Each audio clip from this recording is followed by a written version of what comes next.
으로 간절히 기도드리옵나이다. 아멘. 마태복음 2장에 보시면 이제 다 등장합니다. 제사장들, 바리새인들, 서기관인들. 그러면서 두 가지 사건을 보여주시고 나서 예수님께서 가장 큰 계명이 무엇인지 말씀해 주시는 장면이 나옵니다. 마태복음 22장 1절부터 시작되는 말씀이 이제 혼인잔치의 비유를 먼저 말씀해 주시죠. 예수님께서 왕이 혼인잔치를 베풀었다. 사람들을 불렀다. 그러니까 이 말을 하는데도 청함을 받은 자만한테 택함을 받은 자 적다. 이 말을 하시고 이제 사람들이 가지고 있는 관심사에 대해서 얘기합니다. 예수님은 계속 천국을 말씀해 주시죠. 천국에 가기 위해서 우리 이 땅 가운데 품을 수 있는 마음은 하나님께서 우리에게 주신 사랑을 온전히 누리고 사랑하는 자로 세워지는 겁니다. 근데 사람들이 묻는 말이 두 가지가 나오는데 첫 번째는 로마 황제에게 세금을 바쳐야 되느냐라는 문제와, 그러니까 우리는 하나님을 임금으로 삼고 살아가는데 하나님께 바치는 것도 있는데 왜 세상 임금한테까지 바쳐야 되느냐. 근데 이게 뭐냐면 예수를 어떻게 하여 올무에 걸리게 할까 마음속에 생각해요. 어떻게 하면은 예수님을 기쁘게 할까가 아니라 어떻게 하면은 예수님을 흠잡을까? 어떻게 하면은 예수님이 이렇게 잘못된 말을 해가지고 이렇게 십자가에 달려 죽도록 붙잡아갈 수 있을까? 이렇게 했다는 거예요. 그러면서 얘기하죠. 외식하는 자들아 왜 시험하느냐? 그리고 나서 또 다시 사두개인들이 와서 묻는 게 천국에 대해서 얘기하는 것 같지만 결국에는 재물에 대한 것들, 상속자가 없이 죽었다. 그러면은 첫 번째는 재산 문제고 두 번째는 이 여자가 7 형제에게 장가들었다가 계대법이기 때문에 제일 큰 형과 결혼을 했다가 남편이 죽으면 그 시동생, 첫째 시동생과 결혼했다가 죽으면 셋째, 넷째. 그러니까 이 혼인 관계에 대해서 물어본 거죠. 그럼 부활 때는 그럼 어떻게 하냐? 누구의 아내가 되냐? 그 수많은 남자를 만났었는데, 그러니까 하늘에 대해서 모른다고 오해한 장면에 대해서 얘기합니다. 세상 것 가지고 다 얘기를 하죠. 세상의 문제와 세상의 송사에 대해서 궁금해하는데 사람들이 그 궁금하는 거에 대해서 예수님은 전혀 다른 말씀을 하십니다. 또 다시 오늘 저희가 읽은 장면에요. 사두개인들과 바리새인들이 서로가 좀 경쟁자의 관계에 있었으니까 사두개인들은 부활도 없다, 영도 없다, 천사도 없다, 그냥 하나님만 있다 이렇게만 생각을 하고 바리새인들은 부활도 있고 영도 있고 천사도 다 있다, 하나님도 있다 이렇게 생각하니까 서로가 경쟁자예요. 네 말에 맞다. 그러니까는 사두개인들이 아무 말도 못하고 갔다니까 바리새인들이 옳다, 우리가 기회다, 우리가 마땅히 생각하고 있는 것들을 드러낼 때다 하고 가서 얘기합니다. 그러면서 바리새인들은 율법에 능통한 자들이기 때문에 율법을 들어서 이제 주님께 묻습니다. 그때 주님께서 들려주시는 말씀이 이겁니다. 어느 계명이 큽니까? 예수님께서 말씀하시되 마음을 다하고 목숨을 다하고 뜻을 다하여 하나님을 사랑하라. 이것이 첫째고 둘째도 그와 같으니 이렇게 말씀을, 첫째와 둘째는 같은 거라고 말씀하십니다. 하나는 온 마음과 뜻과 힘을 다해 목숨을 다해 하나님을 사랑하는 것이고 둘째도 그와 같으니 내 이웃을 내 자신같이 사랑하는 것이라. 이 두 계명이 율법과 선지자의 강령이니라. 근데 예수님께서 뭐라고 하셨죠? 예수님께서 이 땅에 오신 거는 선지자의 글과 모세의 글을 성취하러 오셨다. 그러니까 강령이라는 건 예수님께서 이 사랑으로 오셨다는 거죠. 그래서 사람들을 불러 모으시고 치료하시고 먹이시고 사람들에게 율법의 말씀을 깨닫게 하셔서 하나님을 바라보고 살 수 있게 하셨고 예수님은 그렇게 하신 거죠.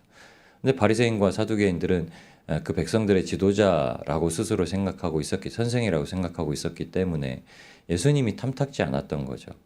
자신의 자리를 마치 호시탐탐 노리고 있는, 예수님은 자리를 노리질 않으셨죠.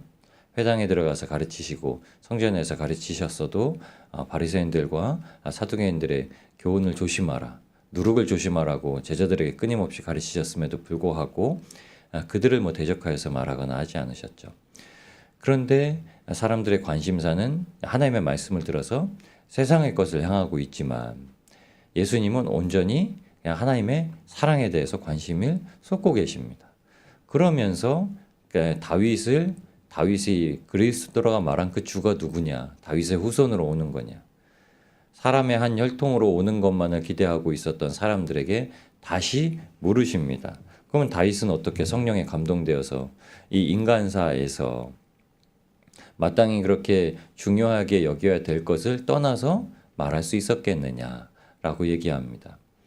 여러분, 우리가 구원받고 나서 그리스도인들에게 첫 번째 주시는 것이 무엇이냐면 사랑을 가지고 이제 행할 수 있는 모든 것들을 주십니다. 그걸 이제 로마서 6장 말씀에 기록을 해 주시는데, 로마서 6장 1절에서 6절까지의 말씀이 이렇습니다. 그런즉 우리가 무슨 말을 하리요? 죄송합니다. 5장입니다. 6장이 아니라 5장 1절에서 6절까지의 말씀인데요. 그러므로 우리가 믿음으로 의롭다 하심을 받았으니 우리 주 예수 그리스도와 말미암아 하나님과 화평을 누리자. 하나님과 화목함을 누리게 되는 걸 무엇이라고 얘기하냐면요. 5절에 먼저 5절 말씀을 보시겠습니다. 소망이 우리를 부끄럽게 하지 아니함은 우리에게 주신 성령으로 말미암아 하나님의 사랑이 우리 마음에 부은 바 됨이니. 아멘. 하나님의 사랑을 우리 마음에 부어주셨다 말씀하십니다. 그래서 이것 때문에 우리가 어떻든지 하나님의 영광에 들어간 것을 기뻐한다라고 얘기를 하세요. 그래서 2절 말씀에 또한 그로 말미암아 우리가 믿음으로 서 있는 이 은혜에 들어감을 얻었으니 하나님의 영광을 바라고 즐거워하느니라. 다만 이뿐 아니라 환난 중에도 즐거워하나니. 하나님의 영광을 즐거워하고 천국에 들어가는 걸 즐거워하는데 그 마음만 즐거워하는 게 아니라요. 환난을 당해도 똑같은 동일한 즐거움을 갖는다고 얘기를 합니다. 왜냐하면 환난은 인내를, 인내는 연단을, 연단은 소망을 이루는 줄 아닙니다. 아멘. 그래서 소망이 우리를 부끄럽게 하지 아니하는 것은 성령님이 하나님의 사랑을 우리 마음 가운데 부어주셔서 환난은 어떻죠? 환난은 제 마음에 안 드는 거. 여러분 마음에 안 드는 거. 이건 안 왔으면 좋겠다라고 하는 거. 아니, 다시 사고가 난다고 생각해 보세요. 환난이잖아요. 싫잖아요. 그런데 사고가 나도 내 마음에 소망이 있는 건 하나님의 사랑이 있기 때문에. 하나님이 여전히 날 지키신다, 보호하신다. 또 아파도 그래도 내가 두렵지 않고 소망이 생기는 건 하나님의 사랑이 있기 때문에. 로마서 8장에 그래서 동일한 말씀 기록합니다. 그 어떤 것도 하나님의 예수 그리스도의 사랑에서 우리를 끊을 수 없다. 기근이나 적신이나 사망이나 칼이나 아무것도 상관없다. 다른 어떤 피조물이라도 우리를 예수 그리스도의 십자가 대속의 사랑에서 우리를 끊을 수 없다라고 말씀하십니다. 그러니 예수님께서 이 많은 무리들이 와서 하나님의 말씀을 들으려고 하지만 천국에 대한 관심보다는 내 삶의 문제에 대한 관심을 가지고 절에서는 해결을 못 받았는데 교회에서는 해결을 받을 것 같다. 다른 점집에서는 해결을 못 받았는데 교회에서 해결을 받을 것 같다는 거예요. 근데 그거들로 해결을 받는 게 아니라 본질이 꺾어져야 다 해결을 받는 거죠. 죄 문제가 꺾어져야지. 죄 문제는 어떻게 예수님의 십자가 사랑으로만 꺾어진 겁니다. 그분이 나를 사랑하시고 그분이 나를 건지신 거. 그러니까 어느 길로도 갈 수 있는 거예요. 주님과 함께라면 물속이라도 불속이라도 산을 넘어서라도 골짜기라도 어떤 사망의 음침한 골짜기라도 두려움 없이 갈 수 있다고 얘기를 합니다. 그래서 다윗 얘기를 다시 언급해요. 그러니까는 사두개인들, 바리새인들 이 사람들에게 다 가서 다윗의 글을 다시 읽어보라. 사울에게 쫓겨갔을 때 다윗이 그 광야에서 누구를 향해 부르짖었는가? 다윗이 하나님 앞에 아내의 문제에 대해서 부르짖었는가? 오히려 밧세바를 취함으로 말미암아 하나님 앞에 징계 얻었음을. 세금 내는 문제, 다윗이 돈을 걷어다가 무엇을 쓰려고 준비했는가? 하나님의 성전을 만들려고 준비했던 것들. 그러니까 다윗의 일생만 보더라도 다윗은 온전히 그냥 하나님께 붙어 있었죠. 그리고 주님께서 다시 오실, 하나님께서 메시아로 보내실 그 그리스도께서 나심을 즐거워했다는 거예요. 어떻게든 하나님께서 사람의 몸을 입지 아니하고 보내시지는 않으실 거 아닙니까? 멜기세덱의 반차를 통해서 멜기세덱처럼 그 근원을 알 수 없는 그분이 오실 텐데, 분명히 내 때 오지 않으면 내 후대에 때에 누군가 올 텐데, 그래도 뭐라고 그랬죠? 다윗은 내 후손이다라고 한 게 아니라 내 주요, 내 주, 하나님께서 우리 혈통을 통해서 보내실 내 주. 이것은 왜냐하면 선지자들이 계속 증거했었던 내용입니다. 다윗의 뿌리에서 날 것, 다윗의 계보에서 날 것, 하나님의 영광을 나타내는데 우리의 삶에서도 분명히 나타내시죠. 여러분, 우리가 예수 그리스도의 계보가 되었지 않습니까? 그건 뭘로 됐죠? 아무것도 아닙니다. 다른 어떤 것도 아닙니다. 우리가 십자가라고 말은 하지만, 예수님의 십자가에서 날 위해 죽으셨다라고 얘기하지만, 그거는 요한복음 3장 16절의 말씀의 성취인 거죠. 결국엔 하나님이 우리를 향하신 놀라우신 사랑, 그건 절대 다른 어떤 것에도 빼앗기지 않겠다는 거죠. 내가 한번 취하면 하나님이 말씀하시길, 내가 취한 것은 하나님이 잘라버리기 전까지는 절대 그 사랑에서 끊어질 수 없다는 거예요. 요한복음 15장 말씀을 우리에게 주실 때, 그리고 다른 포도나무의 비유를 주실 때, 3년이 지나도 열매를 맺지 못하는 나무를 이제 뽑아버려라, 잘라버려라 할 때, 농부가 예수 그리스도께서 하나님 앞에 이렇게 얘기합니다. 한 해만 더 두시오. 한 해만 더 두어 주십시오. 이게 열매를 맺을 겁니다. 지금도 예수님께서 우리의 연약함 가운데 분명히 우리가 맺힐 열매에 대해서 생각을 하고 계신데, 그게 무엇이냐면 하나님의 사랑이 우리 마음 가운데 부어져서 우리가 무엇에도 참을 수 있죠. 모든 환난 가운데서도 기뻐할 수 있고, 모든 환난 가운데서도 사람을 바라보는 게 바뀔 수도 있는 거예요. 우리가 늘 그 마음 가지고 살아가는 거죠. 하나님의 영광은 어디서 나타나느냐? 비로소 우리가 고난을 겪고 환난을 겪고 어려운 일을 당할 때 누구에게 그 문제의 해결을 의지하고 살아가는가? 정말 그래요. 막 내 마음에 들지 않는 사건을 만나면 그냥 내 마음대로 막 하고 싶어 하는 일들이 너무나 많이 산재되어 있죠. 근데 그때 주님께 묻는 거예요. 주님은 어떠실까? 주님은 이 일을 어떻게 마주하기를 원하실까? 그럼 주님께서는 항상 이렇게 얘기하시겠죠. 네가 참아라. 선물 받은 네가 참아라. 능력 받은 네가 참아라. 힘 있는 네가 참아라. 사랑받은 네가 참아라.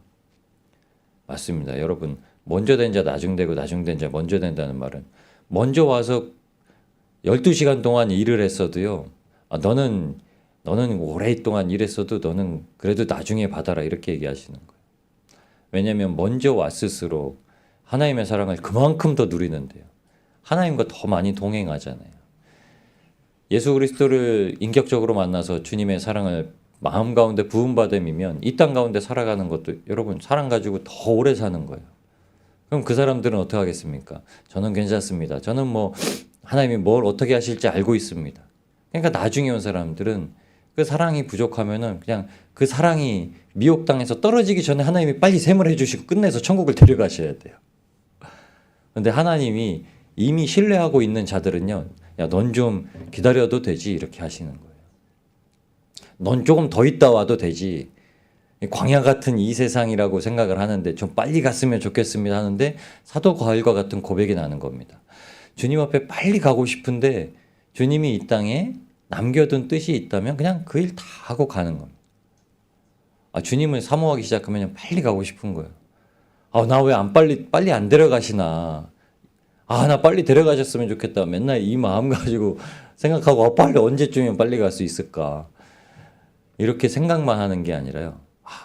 그래도 왜 안 데려가시나. 아니, 이 쓰잘것없고 정말 이렇게 보잘것없는 버러지 같은 나를 또 이 땅 가운데 아직 하나님께서 조금이라도 어딘가에 또 쓰실 만한 데가 남아있겠구나. 예전에는 그렇게 여기저기 막 많이 쓰셨으면 좋겠다고 생각을 했거든요. 좀 언변도 뛰어나고 하나님의 말씀도 참 영성 있게 전해가지고 여기저기 집회 자리에도 좀 불려갔으면 좋겠다라는 이런 마음을 제가 품고 있었어요. 네. 말도 안 되는 마음이죠. 예. 근데 놀라운 거예요. 하나님이 나, 나 여기 세워주신 게 얼마나 큰 은혜인가.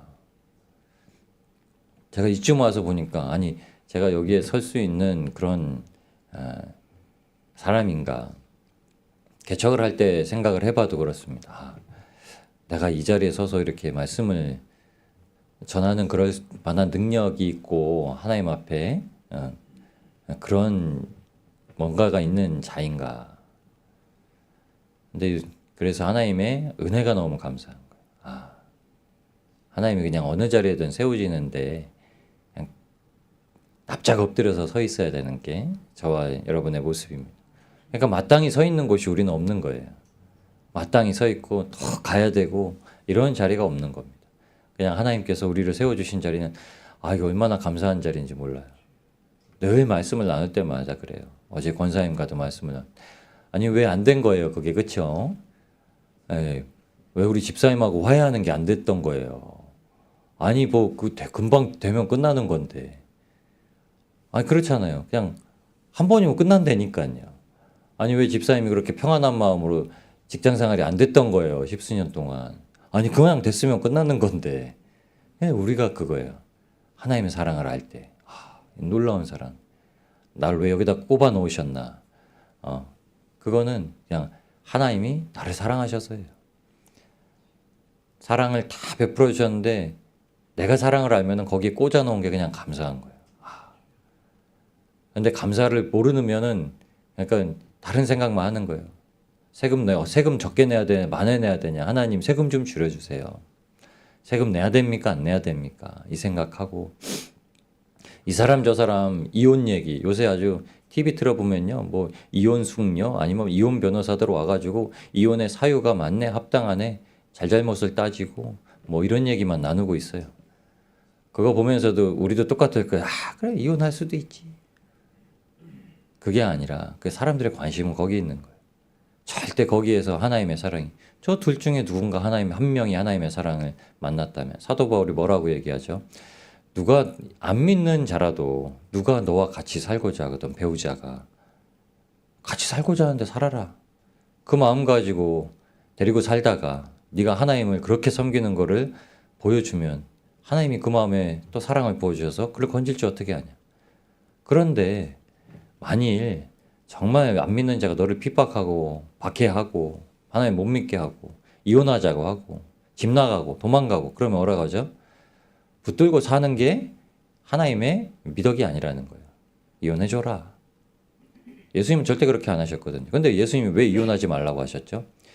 예수님은 첫 번째 하나님의 사랑이 마음 가운데 부어지면 사도 바울과 같은 마음이라는 거예요. 이 사람이라도 구원해야지. 근데 핍박하고 뭐하고 하면 예수님께서 말씀하신 건 유대인 안의 법입니다. 유대인 안에 가지고 있던 전통과 하나님의 율법이에요. 그러니까 그 율법은 우리한테 적용이 안 돼요. 사도 바울이 누구한테 얘기하죠? 이방인들한테 얘기해요. 그런데 너희가 만일 법 있는 자처럼 살아가려고 한다면 하나님의 사랑을 가지고 그를 붙들어라. 그런데 그를 붙들고 있는 게 너의 믿음을 실족하게 하는 일이라면 그가 이혼해 달라고 했을 때 이혼해 줘라. 하나님은 사도 바울도 그렇고 하나님이 우리에게 주신 사랑을 절실하게 깨닫는 것을 어떤 사람들에게도 전했습니다. 근데 우리는 욕심 가지고 사람을 택하고 욕심 가지고 결혼 생활을 하고 욕심 가지고 그 생활을 유지하려고요. 그러니까는 너무 많은 일들 가지고 세상의 일들 가지고 하나님 앞에 문제를 드러내고 문제를 해결해 달라고 그래요. 그러니까 어떤 사람들은 와서 예수님께 와서 내 형이 재산을 다 가져갔다는 거예요. 그 당연한 거거든요. 유대법 안에서 장자가 상속권을 갖는 게. 그런데 형한테 잘 좀 말해가지고 내 재산을 좀 더 달라고 이렇게 좀 잘 중재해 달라고 예수님께 나와요. 그때 예수님께서 그에게 말씀하십니다. 내가 너희 재산 나눠주는 자냐. 우리가 이 땅에서 이 땅에 있는 것 가지고 예수님께 막 부르짖는다면 우리는 예수님을 이 땅에 국한해서 우리를 건지시고 살리시고 먹이시는 분으로 우리는 받아들이고 살아가는 거예요. 그런데 많은 교회에 많은 사역자들과 또 말씀을 듣는 많은 성도님들이 예수님을 그 정도까지 해서 모시고 살아가고 있는 거예요. 예수님이 우리 가운데 죽기까지 사랑하신 사랑을 우리한테 주셨어요. 그래서 성경에 있는 인물들의 말씀은 예수님을 죽기까지 사랑했다라는 거예요. 하나님을 죽기까지 사랑했다는 거예요. 마음을 다해라. 모든 걸 다 쏟아라. 힘을 다해라. 뜻을 다해라. 목숨을 다해라. 그런데 그것이 사람에게 나타난다는 거예요. 사람에게 나타나서 증거가 된다는 거예요. 그러니까 마태복음 22장 첫 절부터 시작되던 혼인잔치의 비유가 이제 이해가 되는 거예요. 왜 그 말씀을 먼저 해주셨나. 사람들을 다 불러오래요. 아주 쳐다보지도 않아요. 사람들이요. 자기 밭에 가고 자기 생업의 현장에 가고 때로는 무시하고 때로는 그래도 붙들고 오라고 하니까는 종들을 때리고 또 죽이고. 그러니까 다시 혼인잔치에 가서 아무나 데려오라고 그래요. 다 데려다가 놔요. 교회에 다 데려다가 놔요. 근데 의복을 입지 않은 한 사람을 보고서 물어요. 친구야, 왜 아직도 예수님만 안 만나고 사냐? 왜 아직도 예수님 못 만나? 왜 아직도 예수님만 사랑하지 못하고 사냐? 왜 아직도 교회 와서 세상 송사 가지고 구원에 대해서 얘기하려고 하냐? 왜 예수님의 사랑 아직도 모르냐? 그러니까 그가 할 말이 없는 거예요. 그런데도 예수님을 만날 생각을 안 해요. 그러니까 어떻게 하죠? 수족이 걸박대 쫓아내는 거예요. 놀라운 말씀이죠. 그가 그 자리에서 죄송합니다. 제가 빨리 의복 갖고 갈아입고 오겠습니다. 왜냐하면 주었으니까요. 그 의복 갈아입는 게 귀찮은 거예요. 혼인잔치 들어갈 때 혼인 시기에 입어야 될 예복을 다 들려서 보내요. 근데 왜 의복을 안 갈아입고 들어왔냐는 거예요. 귀찮은데. 빨리 밥 먹고 싶은데. 이거 뭘 입는다고 안 입는다고 똑같이 이래 하고 들어오는 거죠. 여기 오면 무조건 그리스도 예복을 입으래요. 예수님이 지신 십자가를 지래요. 자기를 부인하고 자기의 십자가를 지고 예수님을 따르라고 얘기하셨어요. 예수님처럼 사랑하고 예수님처럼 섬기고 예수님처럼 십자가를 지고 예수님의 사랑이 우리 마음 가운데 부어져서 환난과 핍박 가운데서도 주님만을 모시고 살아가라고 말씀을 해주십니다. 여러분, 오늘도 세상에서 많은 송사 이야기가 들릴 거예요. 그러면 딱 한 가지로 하나님 앞에 기도드리세요. 주님, 믿는 자인데 하나님을 몰라서 그렇습니다. 그럼 하나님의 사랑이 제 마음에 부어주셨사오니 이 사랑이 내 몸과 같이 사랑하라고 하셨던 하나님의 말씀으로 흘러갈 수 있게 해주세요. 안 믿는 사람들의 말은 더할 것도 없습니다. 그러면 주님, 조용한 자리로 저를 옮겨주세요. 단호하게 하나님을 묵도하고 하나님을 묵상하고 하나님을 만날 수 있는 자리로 옮겨주세요. 그렇게 주님을 오늘 섬기고 그래도 그 자리에 너 거기 있어서 하나님의 사랑을 나타내라 하는지 여쭤보세요. 그럼 하나님이 인도하시면 하나님 묻는 대로 하나님께서 생명의 자리, 사랑의 자리로 우리가 서 있는 자리를 인도하여 주실 줄을 믿습니다. 오늘도 다른 것은 생각하지 마시고요. 예수님께서 어떻게 우리를 사랑하셔서 십자가에 달려 돌아가셨는가. 그 사랑 가운데 참여할 수 있게 되기를 주님 앞에 간구하시고 나아가실 때 하나님의 놀라운 은혜가 오늘도 우리의 삶에 풍성하게 부어 주실 줄을 믿습니다. 그 사랑 안에 살아가시는 복된 날 되시기를 우리를